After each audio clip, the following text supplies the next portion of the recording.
Hello, everybody. Welcome to Wednesday's stream. How are you guys doing today?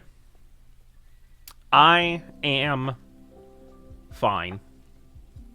I am doing good. Dubs, hello. Hello, buddy. How are you doing today?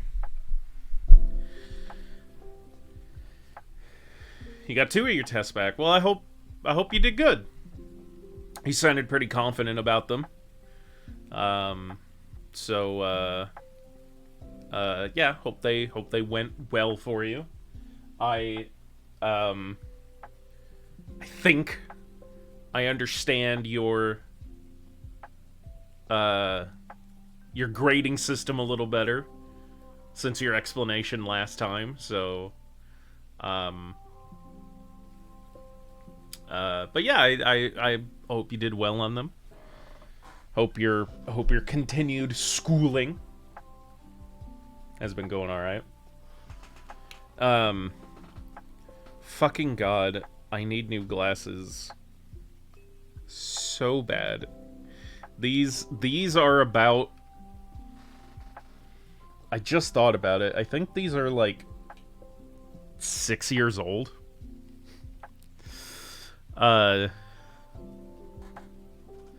Got a 2 and a 1. Awesome. With, hold on, does that say 66 or 86? With an 86 in English. Well, there you go, buddy. Has watching English streamers just been your secret way of your ace in the hole? Your technique for learning the language? Hey, no, honestly, it's a good way to learn a new language. A lot of people who are multilingual say the same thing, that you know, like, the best way to learn a language is to just submerge yourself in it. So and you found 5 cents. Well, then you can go buy yourself a baseball. You know that riddle, I guess, math problem, whatever, is a little dated when anything costs that much. Boy, it would be nice if you could get anything for 5 cents nowadays, huh? But yeah, today, you know, like I said, this week we're taking a bit of a break from Kingdom Hearts. I know that's not the point of it, god damn it. Taking a bit of a break from Kingdom Hearts this week. Today, we're just kind of relaxing. We're just kicking back. I'm gonna use my new buddy. I'm gonna use my new little friend. And we're just gonna watch some funny fucking videos. No challenge, no rewards, no nothing like that. I'm kind of taking it easy today. I'm just kicking back, watching some fun videos, hanging out with you guys, whoever's gonna be in here. Friday is still kind of a maybe, but no chili challenge?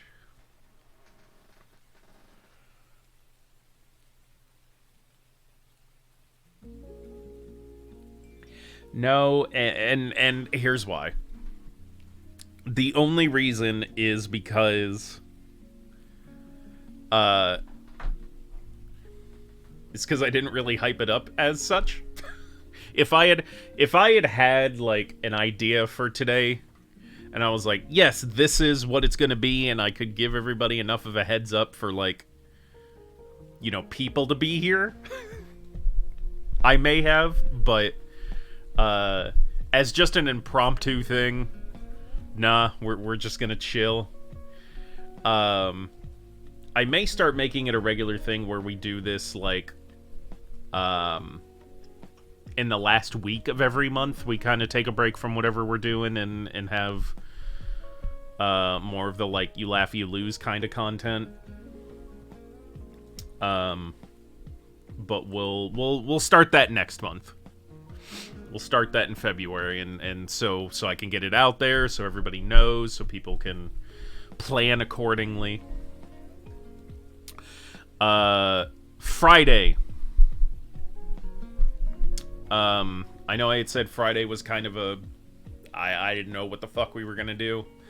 And this is still tentative. But Quotons did say that he may be able to join us for Friday. So, for now, I'm going to say Friday will be another day of Fallout 76 with Quotons. And if that... if he's not able to make it on... Or, you know, if something comes up with that, I'll find, I don't know, probably something else to boot up. Maybe we'll keep it Fallout. You know, maybe I'll just have a day of playing New Vegas or something, like jumping back into that for a day. Or you know, something along those lines. We'll play something on Friday. I just have no idea what. If Quotons isn't able to make it. If he's able to make it, great. We'll just play 76 again. It'll be me and him playing. But if not, then we'll pick something else to play. Or maybe I'll just play 76 by myself. I don't know. But that is the basic idea for the moment. I'm really happy because... not really happy. It's not like I was... Mountain Dew brought back a particular flavor of theirs. And they have thankfully made a zero sugar version of it so that I can actually have it. And Mana found it. It's the... I've got the Mountain Dew Pitch Black zero sugar. Mana managed to find me a... I think it was like a 12-pack of them. So...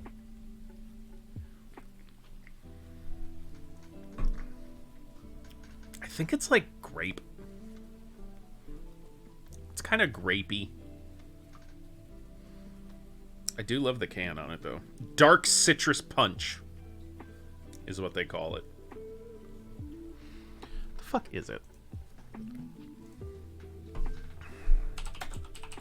Mountain Dew. Mountain Dew Pitch Black flavor. Black grape. Okay. 2004. That was the initial release. Wow, 2004. I don't know. How are you guys doing? Had a bunch of there was some super exciting Critical Role news that came out today.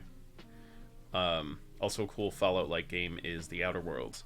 Yes, I did actually, like, you know, whenever the game first came out, I picked it up and played through it because it was by Obsidian, the same company that made Fallout New Vegas. And yeah, it basically just is Fallout in space. And, you know, it wasn't perfect, but I liked it. You know, I will say, like, I haven't gone back and played it again, like I have a lot of the Fallout games. But I liked it when I played it. I liked the companions. I liked the ship.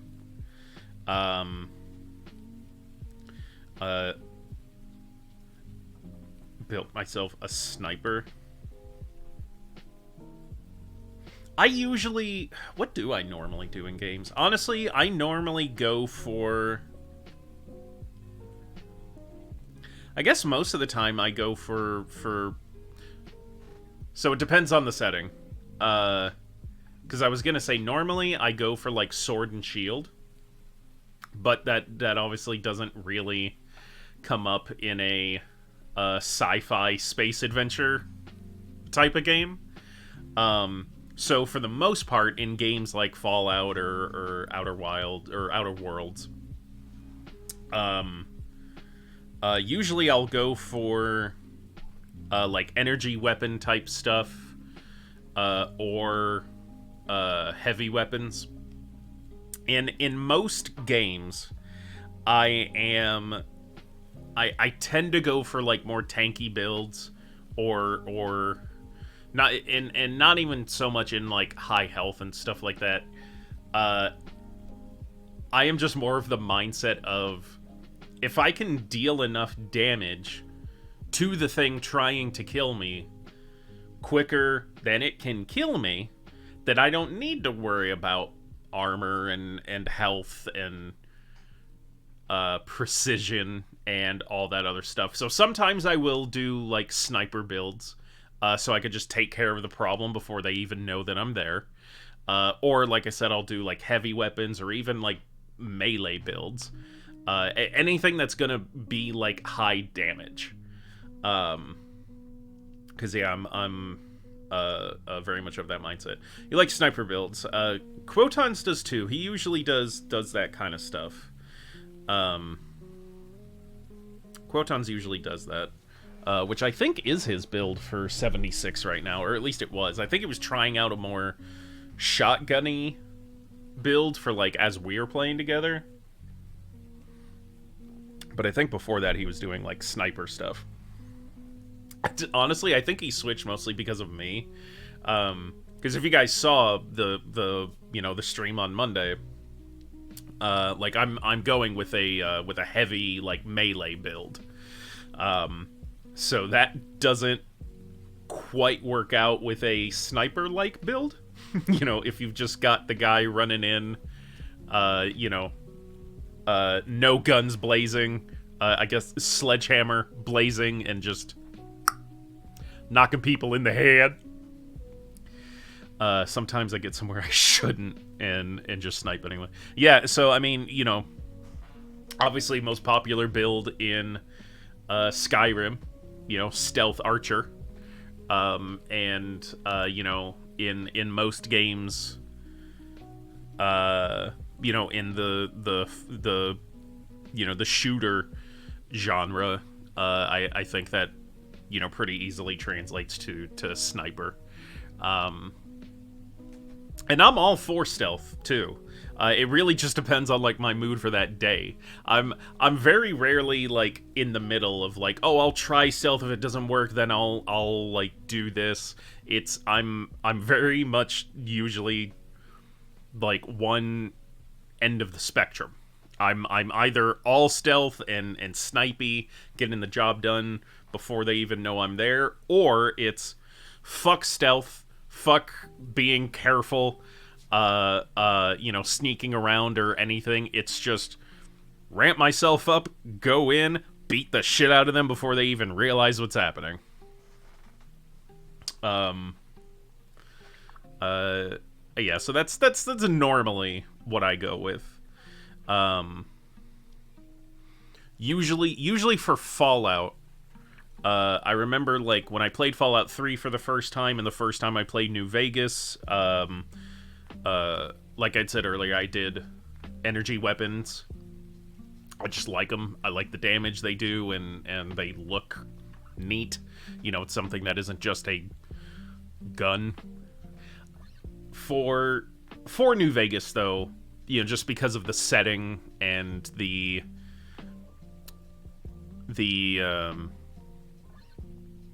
theme and everything, I do like doing like a kind of like gunslinger build as well. The biggest reason why I think I do the other two things is because like I'm not good at aiming.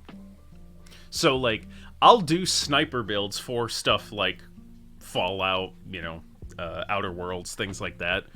But don't get me wrong, when it comes to like actual shooters like Overwatch or, any of the Battle Royale games like Apex Legends or Fortnite and all of that stuff, when I was super big into Team Fortress 2, I do not play sniper. Not at all. My aim is not good. Here's what happens. I guess I can kind of show you guys with the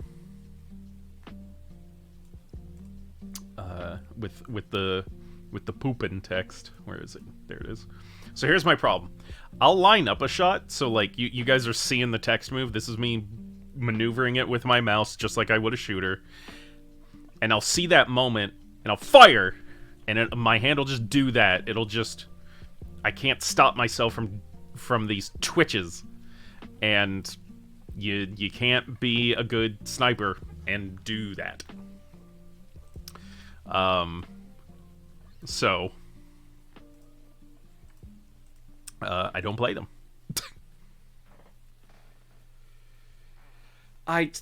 Listen, well, I'm not gonna cheat either.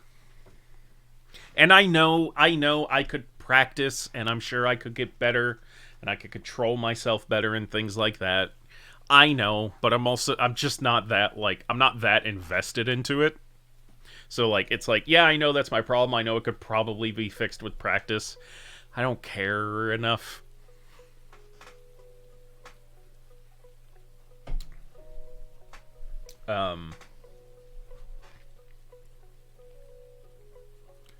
So there's all that.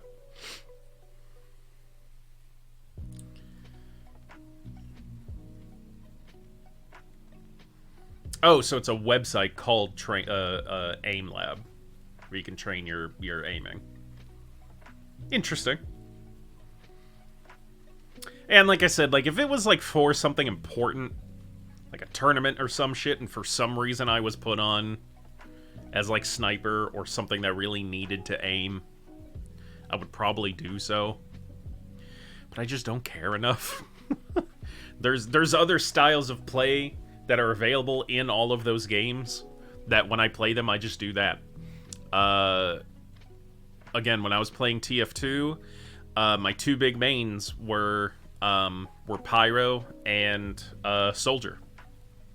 I was good with the rocket launcher. I was a really good soldier. And then of course with Pyro, you don't really have to aim. A little bit of accuracy if you're trying to use whatever it was called, the air blast to reflect things, but and then I'd also do heavy. I do heavy weapons guy. Because again, he's using a fucking minigun. And he, minigun, a lot of health, usually would get pocketed by the medics. So, and especially once I got good at the game and learned the game, knew the maps, knew when to push, knew when to draw back and things like that, I was a pretty good heavy as well. I think, everyone who played with me may disagree, but man, I really miss the heydays of TF2. Dubs, I don't know if you ever played it, but man, I wish... Valve can't count to 3, so I know they're not going to make a new one, which sucks, because I would like a revitalization of that game and that play style. Which is what Overwatch was for a while. It scratched that same itch, but I don't think I'll ever touch Overwatch 2 again. The only time I will re-download and really care about Overwatch 2 again is when they, at this point, if they bring out the, story-based PvE content. And even then, if they make that shit part of a battle pass, or, you have to pay money to, unlock it or some shit, I'm not doing it. I'm not touching that shit. I'm so disappointed at how that whole fucking company works now. Because I was really looking forward to playing Diablo 4. And then, you know, just everything that happened with Blizzard and everything. And I don't want to support that. And then, you know, they brought out that even though it's a full game that you have to pay money for, still introducing a battle system into it, or a battle pass into it. And you can tell me all goddamn day that it doesn't matter because it's not a pay-to-win model because everything in the battle pass is just cosmetic. It doesn't actually affect the game, blah, blah, blah. I don't fucking care. Shit like that should not be in a full $60, $70, however much games cost nowadays. It should not be in a full game that you are paying that much money for. It's fucking ridiculous. I have to say in Battlefront 2, I prefer a normal attack troop with a kind of sniper build. Interesting. I never really got into any of the like military games either. Again, nothing against people that do. I don't care if that's your tea, then you go on ahead and sip it. But you know, Call of Duty, Battlefront. Well, okay, I know Battlefront is the Star Wars one. I know that. But it because of what is it, Battlefield? Yeah, so like Call of Duty, Battlefield, Arma, all those things. I never really got into those. And again, speaking of disappointments, man, how Battlefront was handled. Because again, those were games that I loved playing when those came out on whatever it was, like the PS2, I guess it was. The only one of that kind you play? No. And again, I have nothing against those games. It's just I don't play them. I played the one that I bought.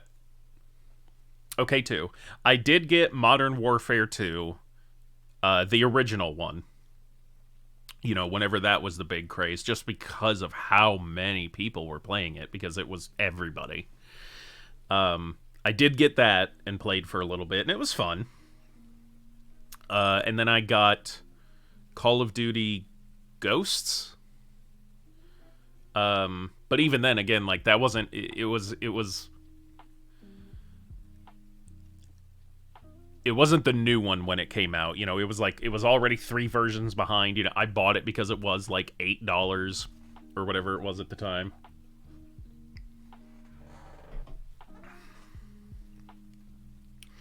You know, just to try it. And I actually, like I said, I really liked the campaign in that. The single player campaign was fun. You know, I played it a little bit online. But, you know, the other part with like trying to jump into those kinds of games now is you've got these dudes who have been playing it since you know, for some people, I guess, their entire lives. And, you know, you've got people who've been playing it for like 20 plus years. And, you know, they don't exactly have the reputation for being the nicest group of people, especially to newer players or people who aren't as good as them. So, just like League of Legends, it's something that I've stayed away from just because of the community as well, of like, I don't want to get in there and then like play like shit and then just have everybody screaming at me like that. That doesn't sound like a fun time to me. If it was, you know, the LAN party days, if it was me and a bunch of my friends, fine, you know, I don't care.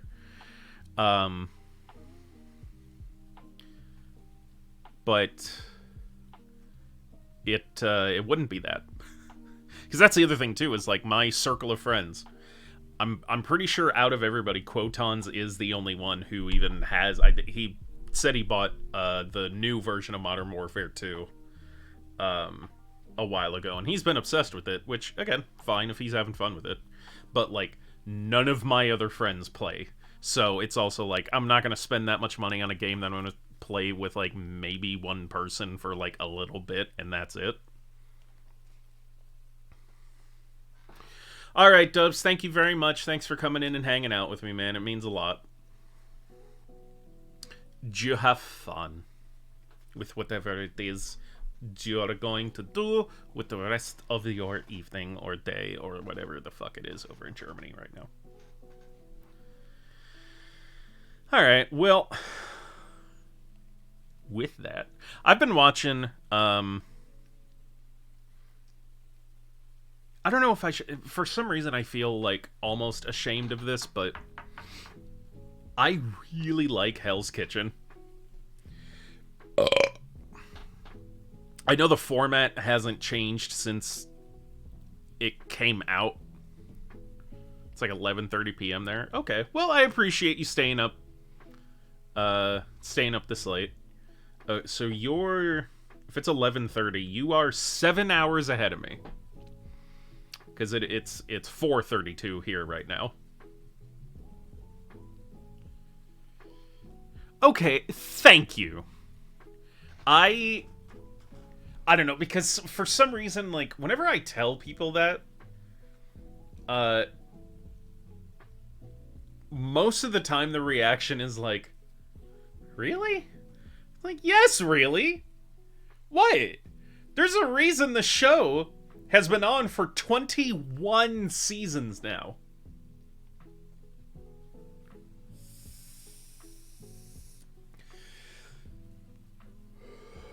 You don't get that many seasons unless you're doing something right. Which isn't true, but... no, I love Hell's Kitchen. But it's a show I cannot watch week to week. Because I will say each individual episode, for me, doesn't really have enough content to feel like enough. It's a lot of fluff, and because it has been so formulaic for the entirety of its run, you just, it's like, okay, I know the beats of the show, I just want to get to them. Who's winning the first challenge and taking a break? Who's gonna win dinner service? Who's getting kicked off the show? Those are the three big things. Like, at this point, I don't even know if I care about the individual dishes and things like that. It's like, just give me those three things, and I'll pack up and get out of here. And so season 21 is going on right now.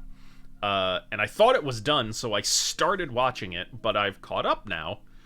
But I think there's only 4 more episodes.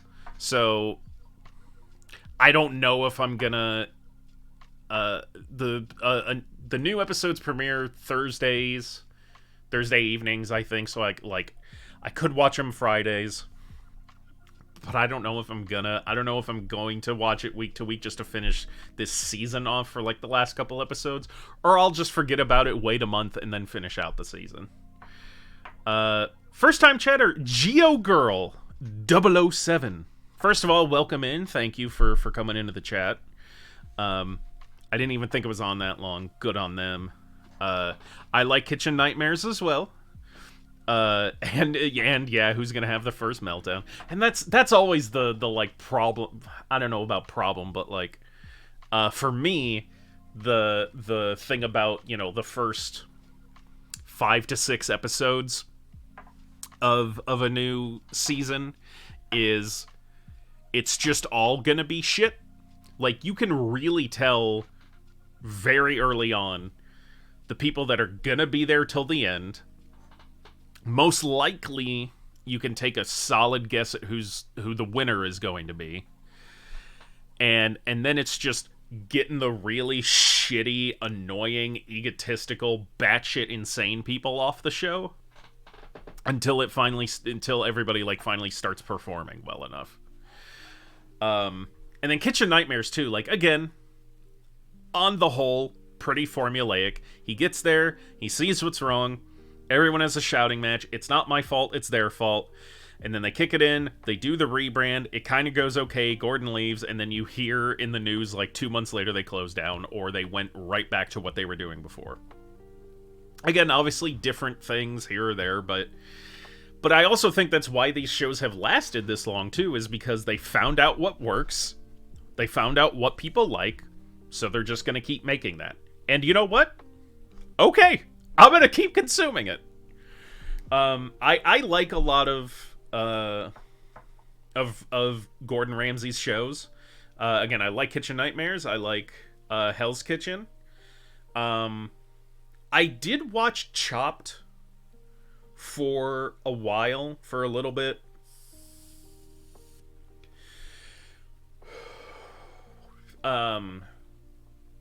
But I didn't get really super into that one. MasterChef I also like watching because of the amateur aspect to it. You know, they're a little kinder than they would be to you know, the contestants on a show like Hell's Kitchen, where it's like these are not amateurs.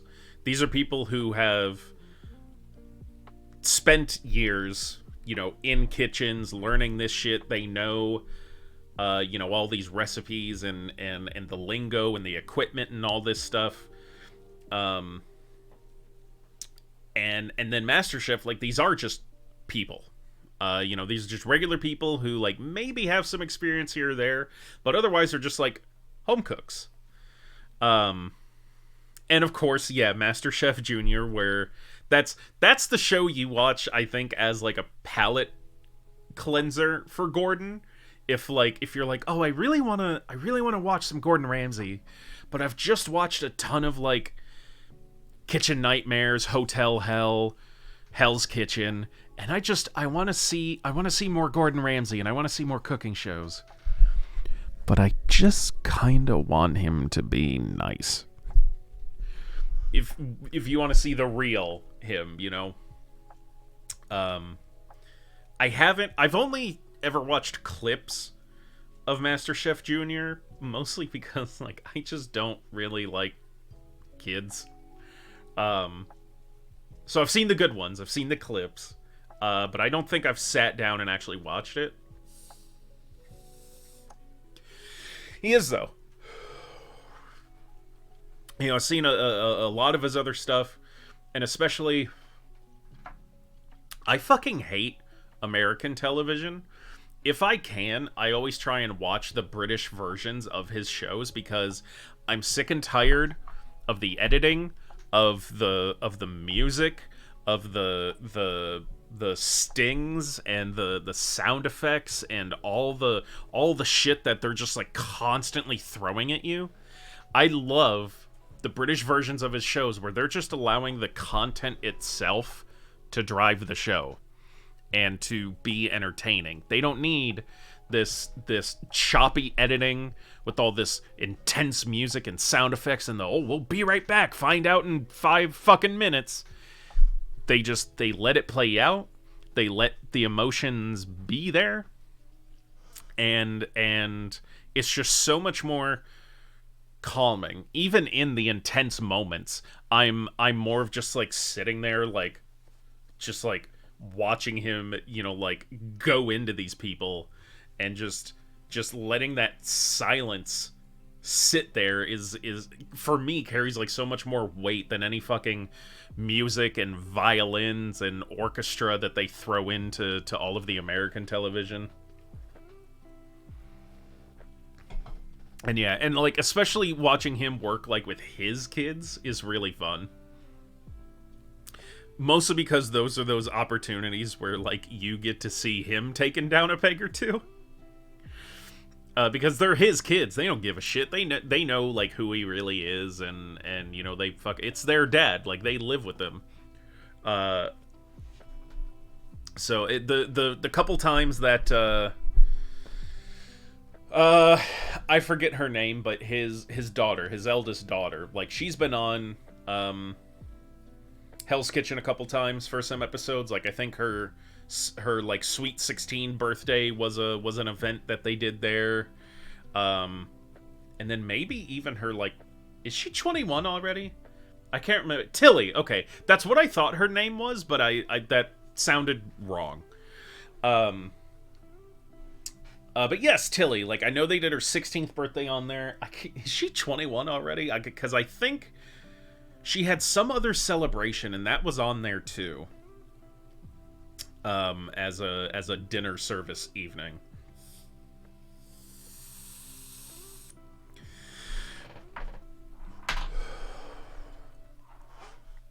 And I've also watched a lot of Gordon's like recipe videos that he has on his YouTube channel. And he's just cooking at home. So she usually like makes an appearance on there, or will like be helping him cook. I like her. She's pretty interesting. I do wonder how many of his kids are also going to go and delve into the culinary arts, if any of them. Who are his kids? Let's get a little creepy, huh?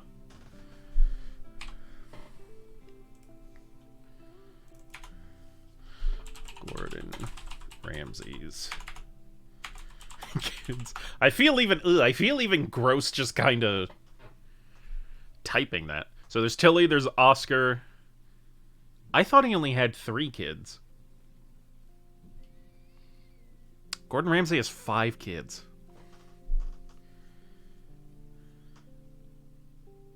All from the same mother, though. I don't think he's ever been divorced and remarried.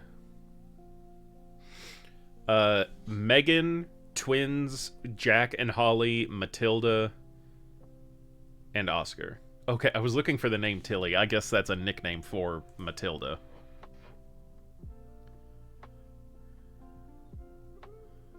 Yeah, so he's got 5.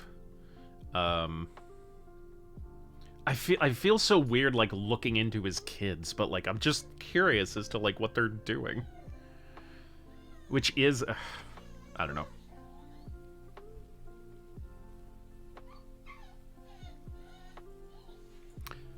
So an article written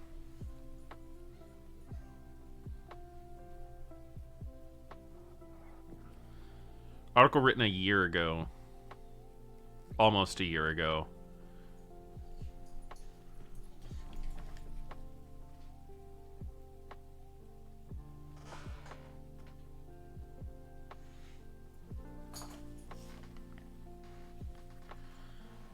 Article written about a year ago. Tilly was 23. Wow.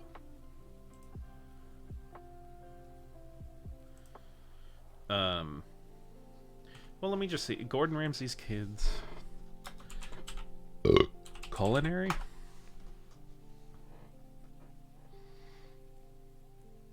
Do any of Gordon's kids cook? That's just his kids.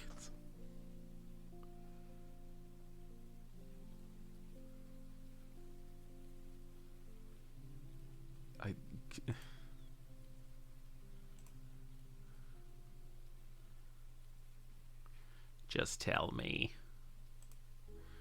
Just give me a yes or no.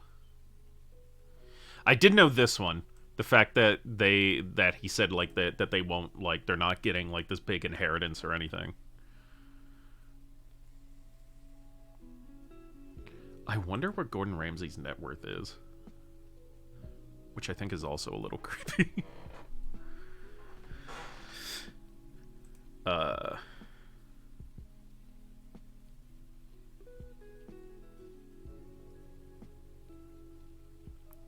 What does OBE mean? Why does it say Gordon James Ramsay OBE is a British chef? The fuck does that mean?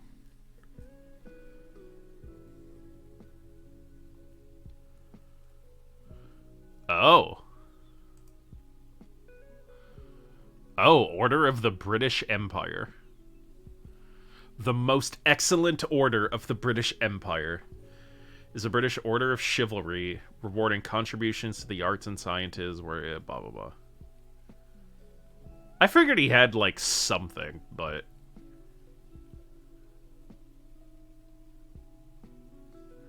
Oh, okay, so even specifically, he's an officer of the most excellent order of the British Empire. The highest being the Knight Grand Cross, or Dame Grand Cross.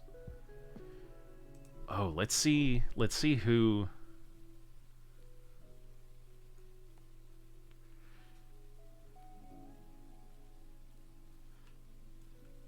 Jesus.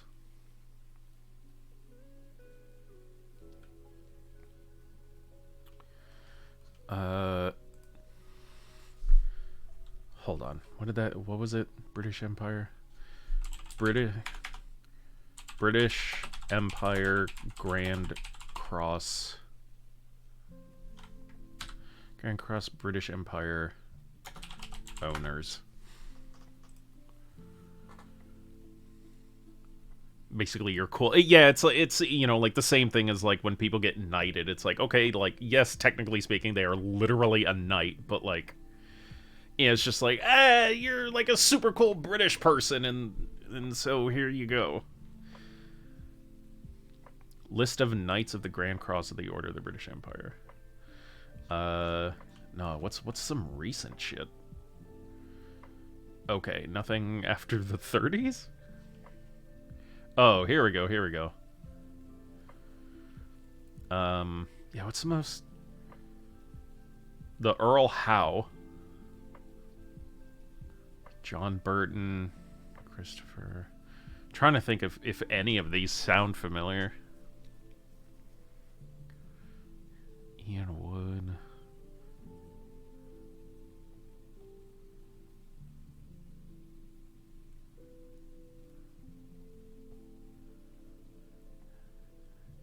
Edward George. None of these are really sounding familiar. I was trying to see if it was, you know, what we usually see, like celebrities and things like that.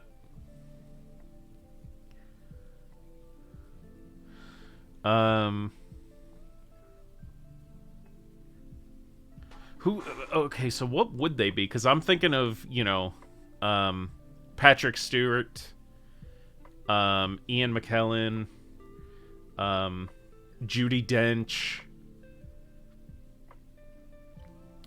I think David Attenborough. You know, they're all called Sir or Dame because they've been knighted. But I guess, like, what exactly does that mean? Well, let me just look up Ian McKellen.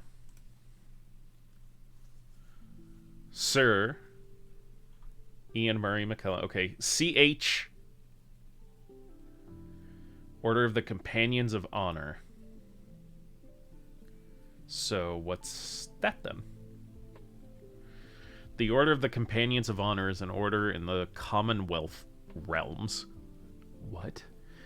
It was founded on the 4th of June, 1917 by King George V as a reward for outstanding achievements. It was founded on the same date as the Order of the British Empire. What's the Commonwealth realms? So essentially the remnants of the British Empire. Because yeah, it's like it's the United Kingdom. What we would know today is the United Kingdom, Canada, Australia, and then like it like East Asia, parts of Africa, and like one place in South America.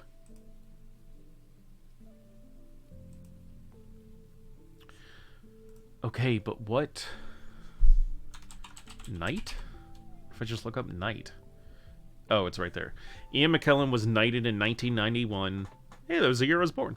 For services to the performing arts, and made a Companion of Honor for services to drama and to equality in the 2008 New Year Honors. He came out as gay in 1988 and has since championed. Yeah, so he was knighted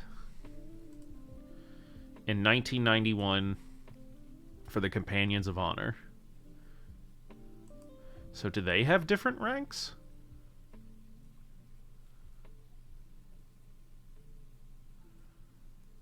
I guess not.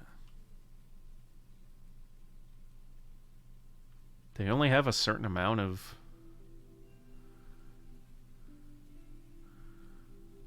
current members. So there's a number to them? Well, where's... Oh, here we go. Oh, I just saw... Because Paul McCartney. Oh, JK, really? Oh, and that was done in 2017 too. I think we kind of knew about her by then, didn't we? The Lord Brog. God damn, I just may use... Oh, Elton John. I may use, like, shit... Like, I may use lists like this for NPC names when I'm running D&D. Or any other RPG whose company actually cares about their... you know, anybody.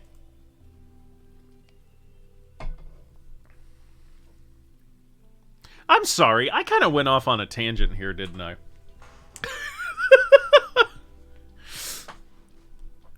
Well,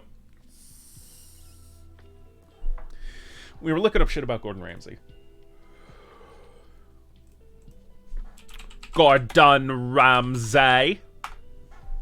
Okay, but so why does he only get this title here, OBE, but he's not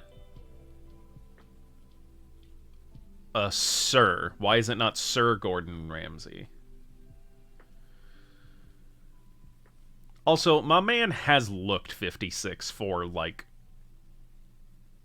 I've seen videos of him, like, when he was, like, a kid, you know, like, when he first started, when he was mentored. And my dude just has looked, like, mid-40s since he was 19 years old.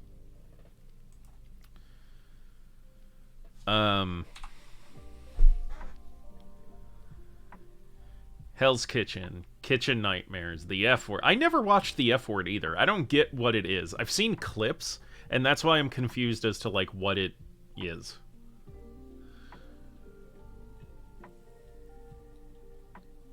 MasterChef Junior, Hotel Hell, Gordon Behind Bars. Oh, fuck. I watched that series, and I loved it. What a... If you haven't seen it, go watch Gordon Behind Bars. It is so goddamn good.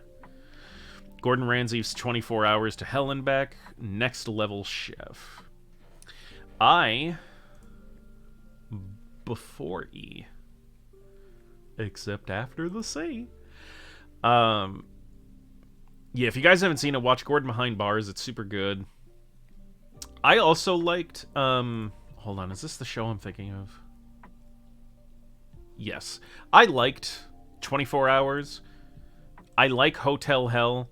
I'll tell you, I stopped watching Hotel Hell, though, because as formulaic as almost all of his shows are, that one was too repetitive for me. It just was, like, literally the exact same shit every time.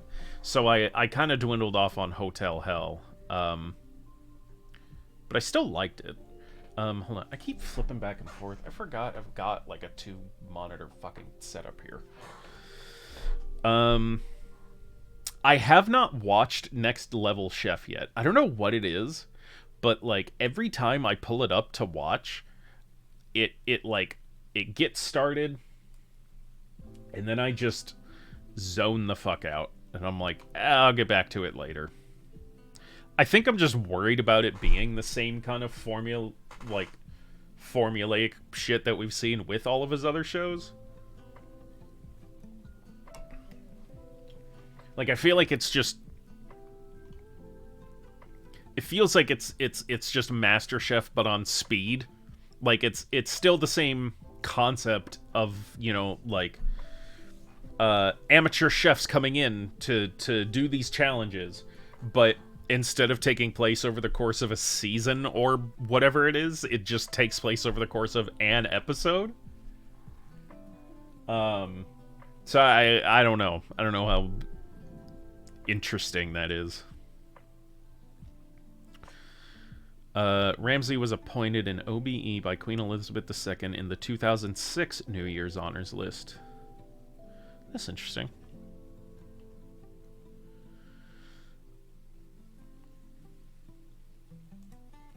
Man, when you gotta click on a list of things, that's... No, we couldn't list all of his restaurants in one little thing. We have to have a whole page dedicated to it. Are you fucking kidding me?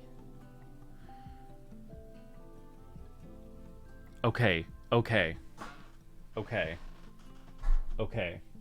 okay. Are you listening?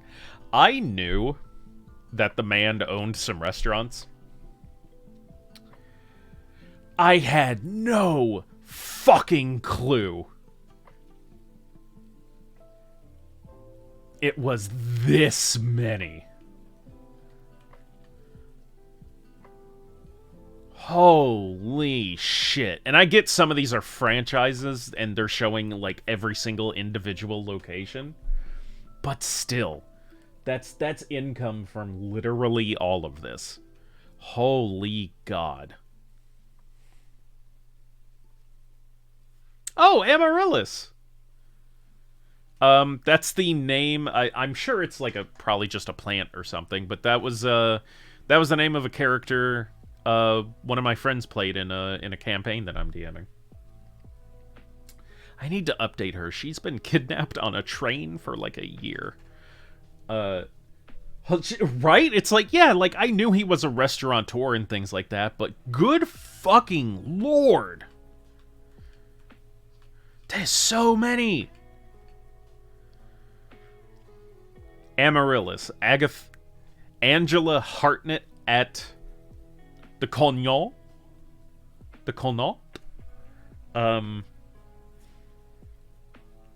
1, 2, 3, 4. I'm counting as Michelin stars. So 1, 2, 3, 4, 5, 6, 7, 8, 9, 10. 11, 12, 13, 14, 15, 16, 17, 18, 19, 20, 21, 22. 22 total Michelin stars. You know how many people in this world are lucky to even ever see fucking one when that's what they're trying to do?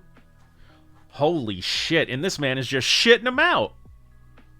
He does only have 1 3 Michelin star restaurant, though. Yeah, Marco Pierre White, who, I remember seeing something, I think it may have been earlier today, that said that, so you obviously, like, you have to do an impossible amount of things to gain Michelin stars. And then obviously you have to, like, you can get them taken away. Like, if your service underperforms from where those stars are at, like, when they do their reviews, like, you can lose them. So you have to achieve those stars. You have to maintain those stars. But apparently you can also just willingly give them up.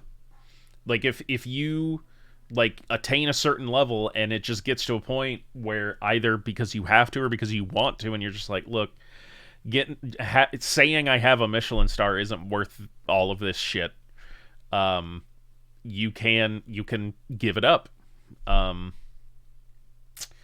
And I saw that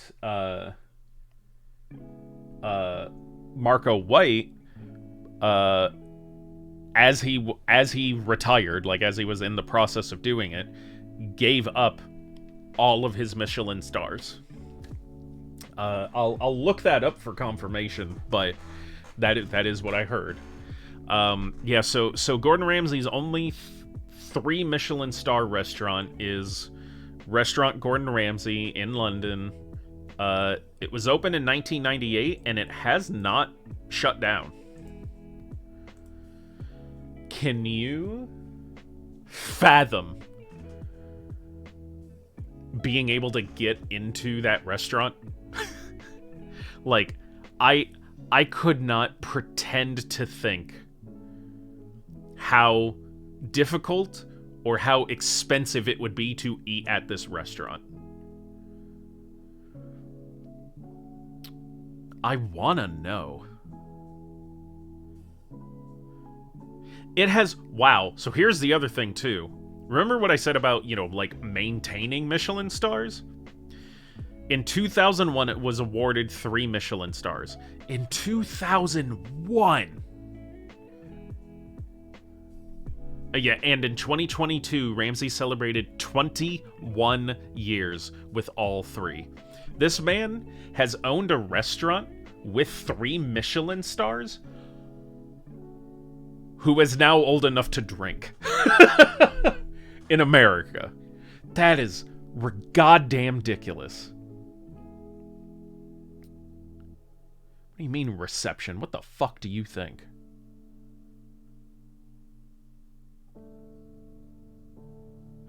In 2009, the restaurant dropped out of the Pellegrino World's 50 Best Restaurants for the first time, and failed to make the top 100. The 2011 edition of Hardin's Restaurant Guide lists restaurant Gordon Ramsay in the 17th place in London in the most mentioned league table. Blah, blah, blah.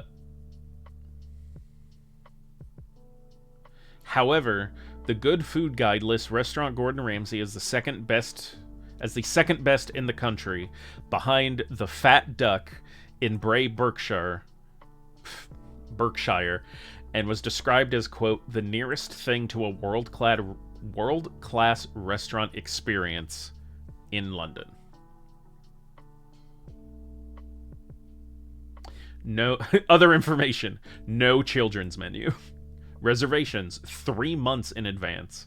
That's pretty normal for like a Gordon Ramsay thing. I actually looked up one time like how to get on Hell's Kitchen. Not as a contestant, obviously, but like what would you have to do to sit and eat at the restaurant? And it was about the same. It was like a 3 or 4 month ahead of time reservation. But I do remember the price wasn't... It was expensive for a fucking meal that you may not even get.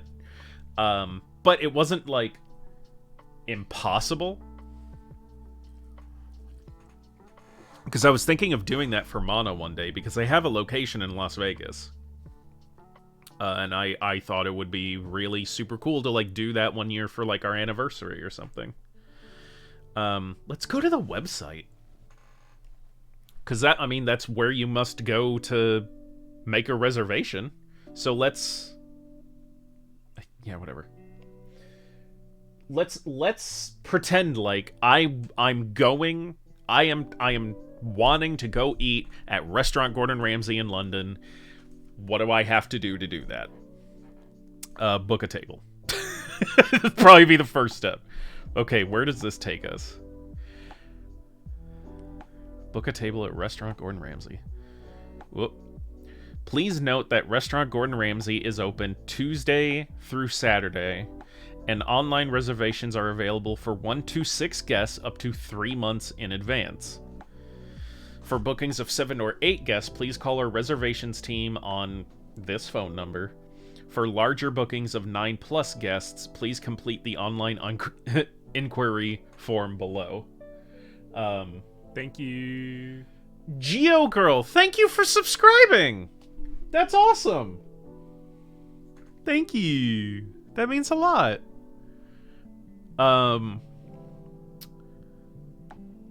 Credit card details are required to secure your reservation, and a fee might apply in the event of a no-show or cancellation made less than 48 hours prior to the seating time. Once again, I can't even imagine eating here in the first place. someone would have had to have died. And like someone really important to me must have died for me to cancel a reservation at this restaurant. I better be in the hospital myself because a fucking shark bit off my leg before I'm like, hey, hun, I don't think we're gonna make the dinner reservation. Holy shit. A la carte, prestige, and carte blanche menus are available for up to 8 guests. Please note that the a la carte menu is available. Yeah, blah, blah, blah. Okay, but what about time? Or what about money? Okay, so again, let's just say... Let's say next year, actually. Let's say I was doing this for Mana and I's anniversary. That Wednesday at who gives a shit o'clock? Oh, right, they do fucking 12 plus 6 would be at 18 o'clock. I want to do it at 6 o'clock in the evening. There's 2 of us. Oh, well, I have to put in my info first.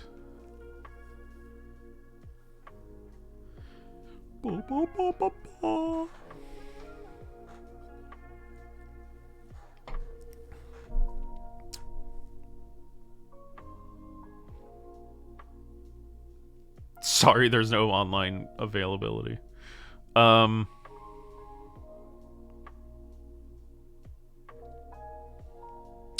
Okay, what if we, I don't know, maybe make it a little closer? What'd they say, 3 months out at a time? Well, so it's January, February, March, April. All this shit's gonna be booked already. What if we just do May 25th? What about that, huh? May 25th, 18 o'clock, 2 of us. How about that, huh? Is that gonna get me a reservation?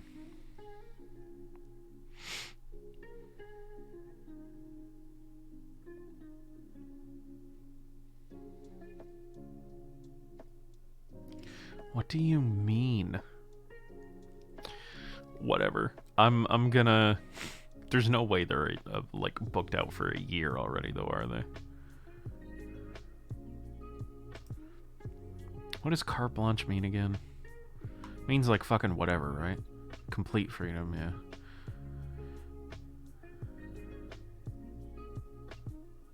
Wow! That's not a lot of money! And this is even... So, like, this is if you're... I'm guessing this would cost more because you're, like... you know, wanting, like, something specific, I think? Focus on discovery with an element of surprise. This experience is about a moment of letting go. Create an entirely bespoke tasting menu drawing. Okay, well, what...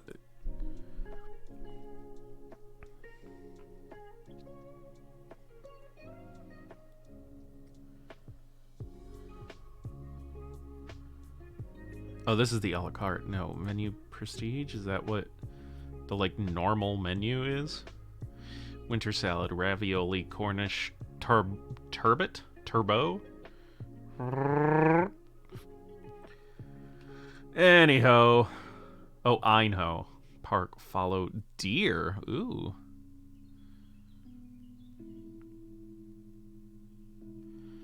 "100-day aged Cumbrian blue gray." I don't even... And a selection of cheeses. Oh, hold on a second. Is that just... Okay, so that's $185. 15% service charge, whatever. Just fucking put it on there.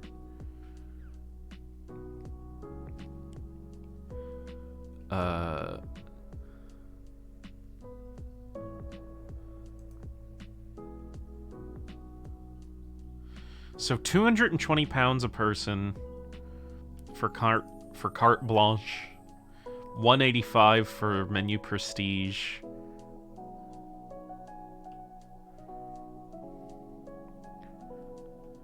And know, $135 for lunch, $155 for dinner. Holy shit, that is so doable. I really thought this was like... I really thought this was gonna be a situation of like... Oh yeah, no, like, it's gonna be like $1,000-something per person. But no, that's like, obviously you're not going here every fucking week. But like, you could do that. If I was like going on a trip to London or something, like, I would do this. I would save up specifically to do that for Mana and I.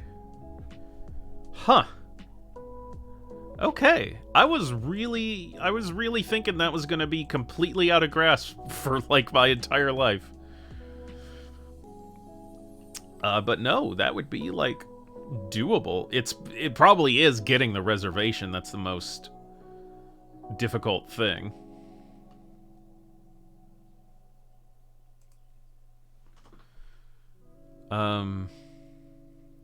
Yeah, I wanted to look at some of these. Pietrus. That is 2 Michelin stars. Le Poisson d'Argent has 2 stars. Gordon Ramsay at The London. The Fat Cow. He has one just called The Fat Cow in LA. He's got a pretty good amount in America. I don't think any of his Michelin stars are in America, though. Nope, one in New York. The 2-star in New York. One in California.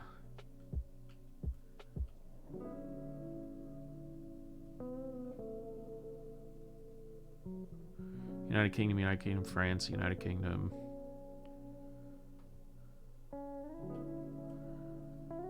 So he's got a total of 3 Michelin stars here in America. One, a 2-star in New York and a 1-star in California. Okay, I want to see all of his United States because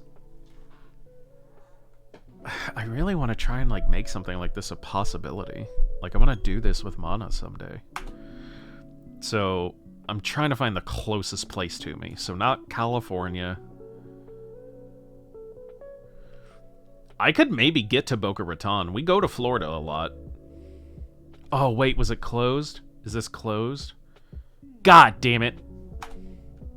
It was closed in 2003. Or 2013. That one didn't live long. 6 years. Oh, there's a place in London only open for 3. California, New York, California. Oh, okay, the place in Vegas, Gordon Ramsay Burger. So maybe Vegas. Chicago is probably the closest, actually. And it just opened, basically just a year ago. A little over a year ago. Gordon Ramsay Burger. Okay. Boston, Vegas, fish and chips place there. Fish and chips in Orlando. North Carolina. There is a Gordon Ramsay restaurant in North Carolina. In Cherokee.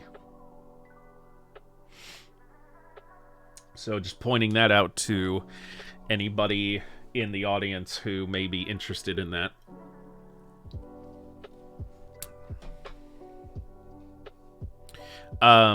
Yeah, so it says Cherokee, but there's a note here that says it's part of the casino. You vote that one. Yeah, I may find a reason to get out to North Carolina. DC, New York City again, Vegas. Oh, okay, yeah, so that's his Hell's Kitchen. Lived in North Carolina for 3 years. I mean, it could be a cool time since that's the western part of the state. Oh, gotcha. So, like, closer to the... I imagine it's pretty on the coast, then. Hell's Kitchen in Vegas. Hell's Kitchen in Lake Tahoe. Hell's Kitchen in California. Hell's Kitchen in New Jersey. DC. Miami. Miami has a Hell's Kitchen. I've never been to Miami, but that would maybe be a reason. Hell's Kitchen in Chicago. Oh, okay, some of these aren't up yet, but they are opening. That's interesting. Connecticut. Gordon Ramsay Pub and Grill in Vegas. Atlantic City. And then Gordon Ramsay Steak in Vegas, Baltimore, Atlantic City, Kansas City. Elizabeth, Indiana? Where the fuck is Elizabeth? I'm sure it's probably up by Chicago. I can't be lucky enough for it to be even close to me.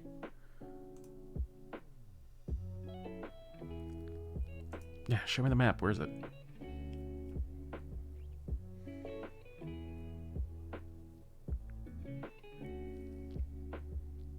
Oh.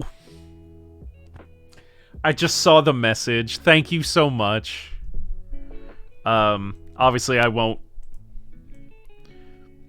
say, but Geo girl, thank you very much. I just saw the message. Okay, so where's Elizabeth? That's Kentucky? Oh, okay. So it's in Indiana, just fucking barely. Was it? This is like a tiny little town. Why does this have a Gordon Ramsay restaurant in it? This can't be right. Elizabeth, Indiana. Gordon Ramsay Steak. Hold on. Gordon Ramsay Steak. Indiana? Or Indana? Gordon Ramsay Steak Indana!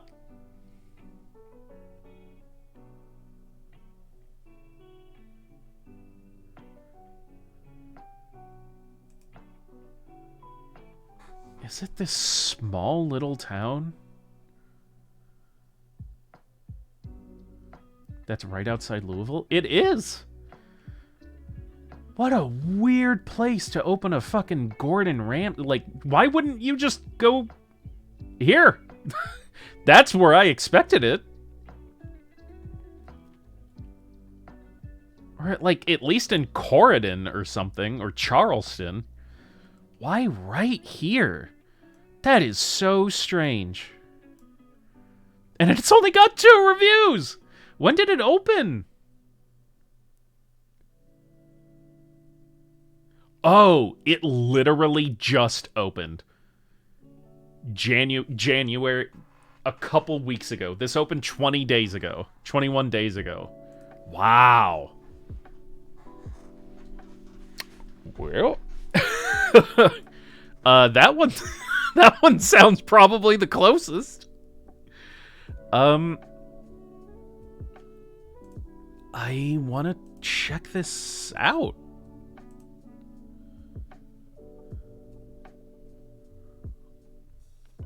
How do I do that? Gordon Ramsay Steak, Caesars Entertainment?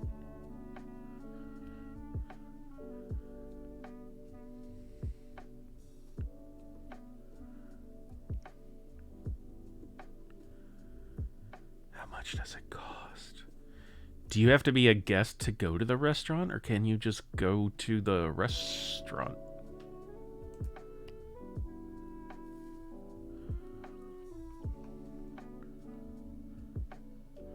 So you usually like listed it at the bottom.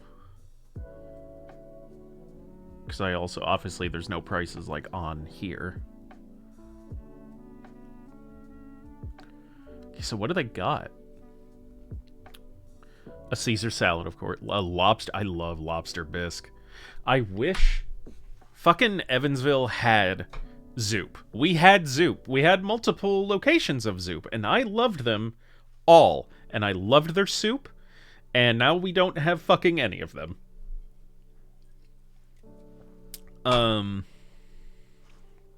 British ale onion soup. And for appetizers, there's crab cakes, fried oysters, lobster risotto, and Berkshire pork belly. For sides, they have spinach, loaded baked potato, potato puree, truffle fries, mac and cheese, Brussels sprouts, and shiitake mushrooms. Signatures, the beef Wellington, which is absolutely what I would get. Braised beef short ribs, roasted chicken breast, Freedom Run Farms lamb rack, Order King salmon, ahi tuna, sea bass. Aged for 28 days minimum.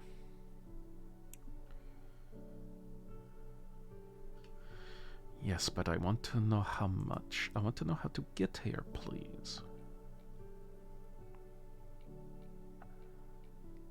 Oh, here we go. Book your reservation by clicking the link this. Okay. $50 and over. Yeah, I figured.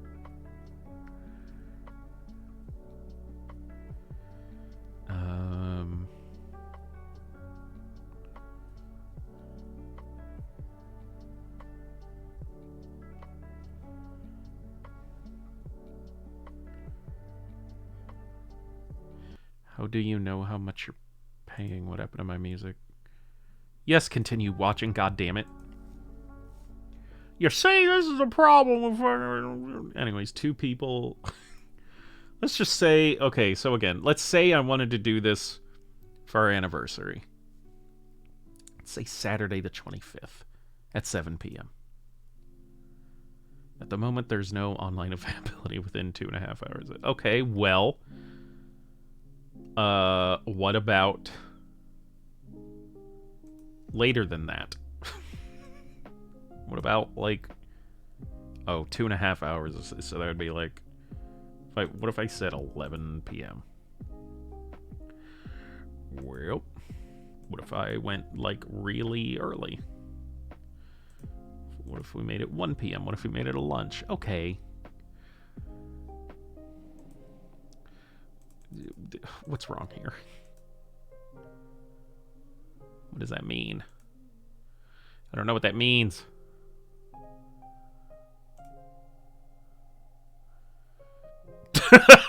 Oh, that's what that means. Wow. Currently, there's just no future availability. Well... Okay. Well...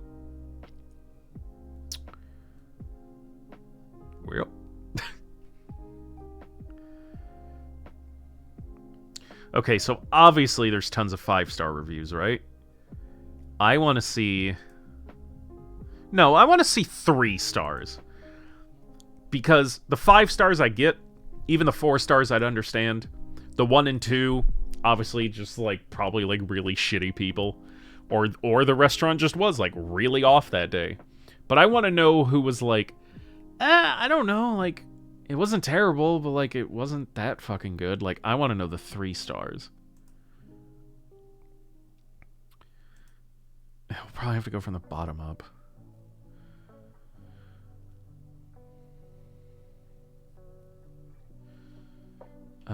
Okay, so here we go. I ordered fried oysters for appetizers. Although tasty, they were barely room temperature. I didn't say anything to the server, who was excellent. I ordered the beef Wellington for my entree. The first one came out with the beef looking wonderful, but the potatoes and vegetables were cold. I asked the server to take it back to warm them. Half hour later, the manager brought a fresh entree. Once again, the potatoes and vegetables were cold. I gave a bite to my son to confirm that I wasn't exaggerating. He looked at me and was surprised at just how cold they were. Now, since my husband, son, and my daughter-in-law were, of course, finished eating, I told them to take it back and forget about my dinner. My husband had the beef ribs, which are naturally fatty, but half of his ribs were fat. For the amount of money they are charging, my entree being $70, one would expect the food to be warm at least. $70 for an entree sounds right. But so again, like, that's like, you save up a little bit, like, you know, make it a special occasion. That's doable. That's like a 2, maybe 3 hour drive. Well, it's closer to Louisville. It's probably like a 3 hour drive from here. Smelled like cigarette smoke. Had very bad. Had a headache. My experience was a 7 out of 10 because of it. Maybe don't blame them for your fucking headache. I hate giving negative reviews, but very disappointed with the signature dish. When I say overpriced, imagine paying $60 for a sample portion of cold beef Wellington. I'm guessing maybe a 4-ounce cut of meat. It was almost comical. It looked like a miniature beef Wellington. To top it off, the only thing hot on the plate was the mashed potatoes. That was our experience. I doubt Gordon Ramsay would ever let a dish like that come out of the kitchen, although I will say the service was top-notch. The presentation was excellent. And the lobster risotto and fried oysters were phenomenal. I want a fucking risotto so goddamn bad. I've never made it before, but every fucking time I go on these Gordon Ramsay binges, especially for Hell's Kitchen, I'm like, I really want to make a risotto. Or just have risotto. Oh, I'm clicking all the wrong buttons. I really want risotto. I've never had it before. And it's rice and cheese. Food took 45 minutes to get to the table after the appetizer. Steak was crusty and unseasoned. Chicken was lukewarm, unseasoned, and tasted gamey or something. While we love fine dining, this is not a place we'll return to.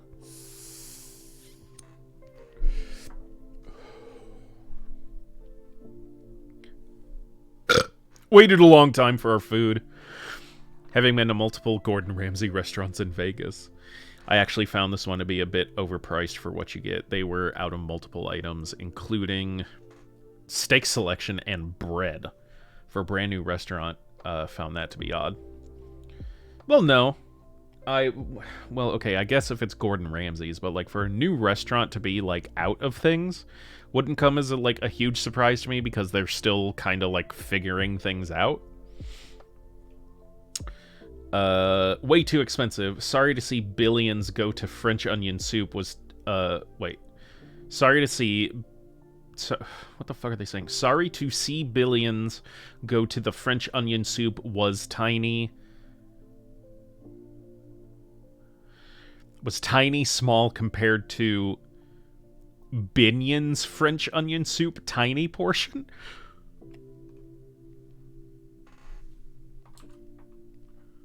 Am I having a stroke? What the fuck is happening? Let me read that whole sentence again. Sorry to see billions go to the French onion soup was tiny small compared to the Binion's French onion soup tiny portion.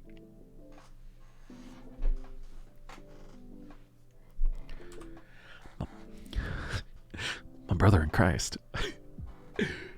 What? Oh, man. Okay. Drinks way too expensive just overall. It's at least 50% more costly than most of the restaurants that have the same food.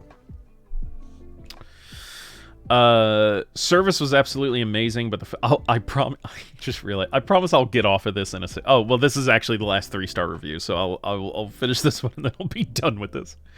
Service was absolutely amazing, but the food was subpar. My steak was overcooked and my boyfriend's was under. Even if it had been cooked correctly, it just didn't taste like the quality meat. Or it didn't taste like quality meat. My wine was good, can't go wrong there, but my boyfriend said the old-fashioned was not good. I don't mind paying top dollar for good food and a good experience, but this experience wasn't worth it. Luckily, we got in when they were still training, so our food was half off. Again, service is great, but we won't be back. So generally what I'm seeing from these, like, mid-tier reviews is that the service was absolutely fine. And some of the food, it obviously seems to be mostly the food, and most of it seems to be temperature.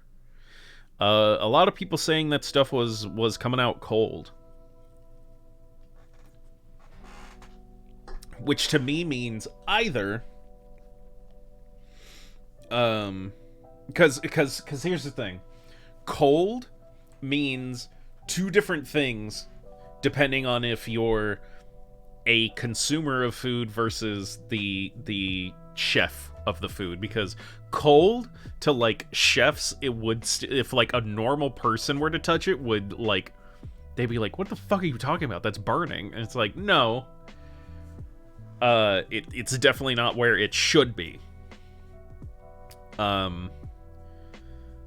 So if like regular people are saying food's coming out cold, it means it's been sitting there a while. To me, that doesn't necessarily say like undercooked. That means like it, for a regular person to call something cold, that's got to be sitting there for quite some time.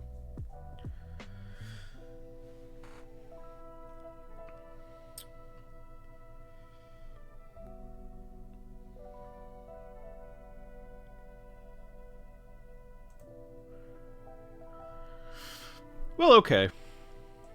Maybe a possibility at some time in the future. Is this fun for you guys? Is anybody enjoying this? or do I need to like get off this like Gordon Ramsay kick?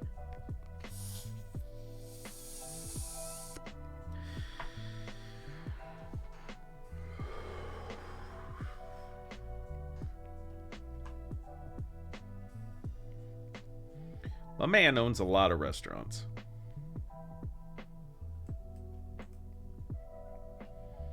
But that it is crazy to think that while yeah, it's obviously expensive, that's not impossible. I do want to look at, because there were so many locations where it was like possible, I do want to look at the menu for Gordon Ramsay burger, because I love burgers,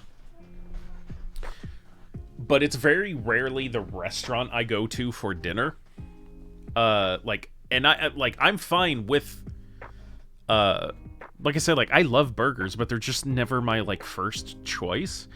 And so like I wouldn't, if I'm going to like a Gordon Ramsay restaurant, I don't want to make it the burger one, you know?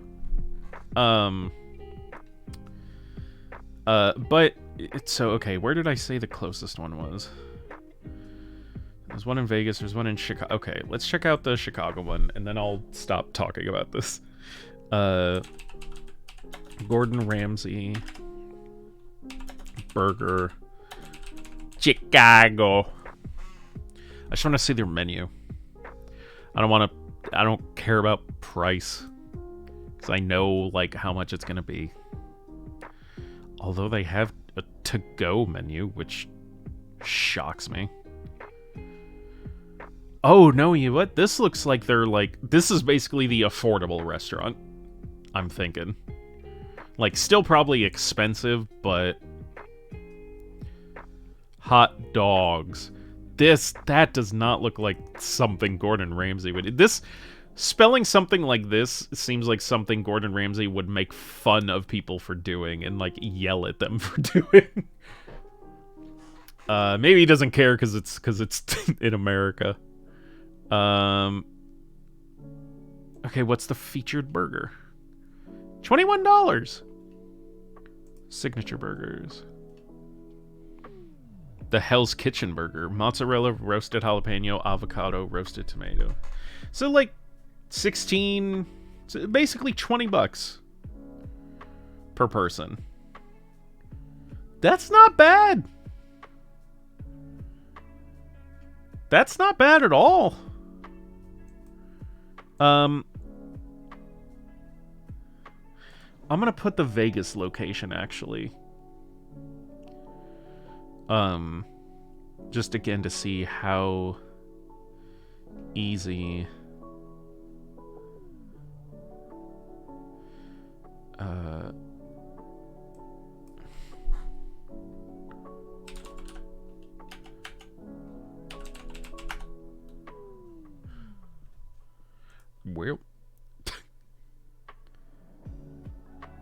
Yeah, view locations.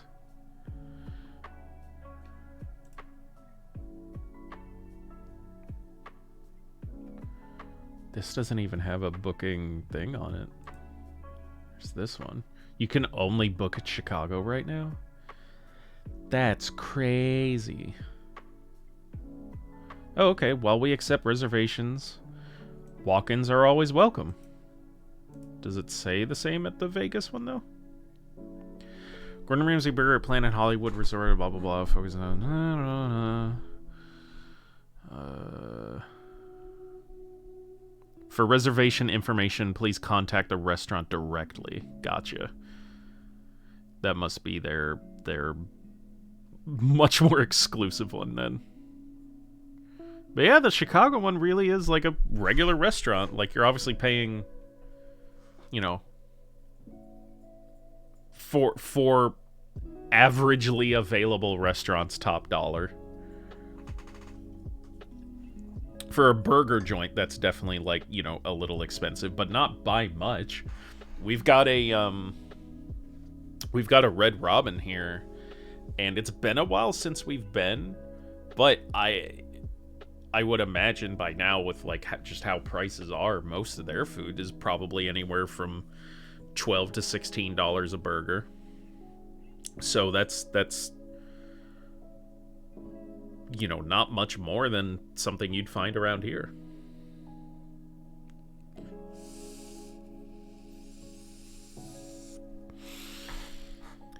Interesting. Very interesting.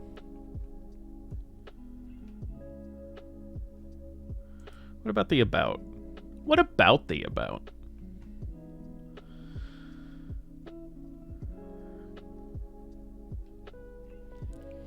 First Gordon Ramsay burger opened in the Las Vegas Planet Hollywood Resort and Casino in December 2012. Yeah, wasn't this... Wasn't the head chef position at Gordon Ramsay Burger one of the Hell's Kitchen rewards?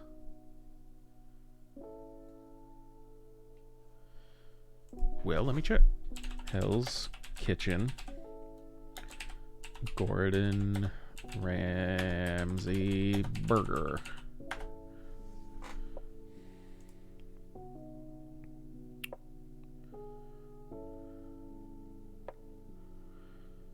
Okay, maybe not.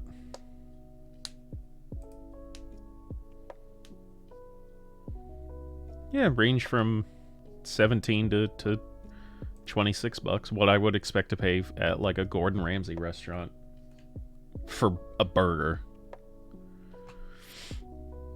Okay.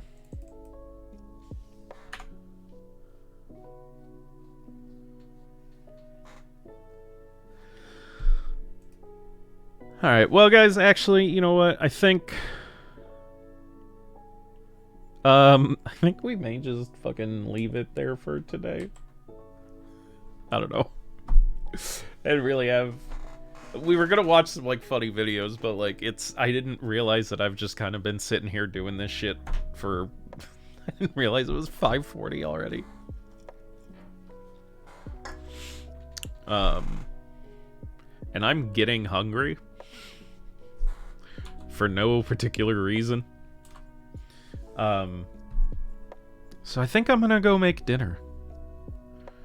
I think I'm gonna end stream and go make dinner. So, alright guys, well, thank you to everyone who was here today. Giro Girl 007, once again, thank you for the subscription. It really means a lot. Yeah, I'll be live on Friday. Likely, or hopefully, another episode of Fallout 76 with Quotons. But if he is not able to make it, then we will play something else. So, I will see you all on Friday. Thank you for the love and support. Love you guys. Check out the YouTube. Check out the Discord. Give me money.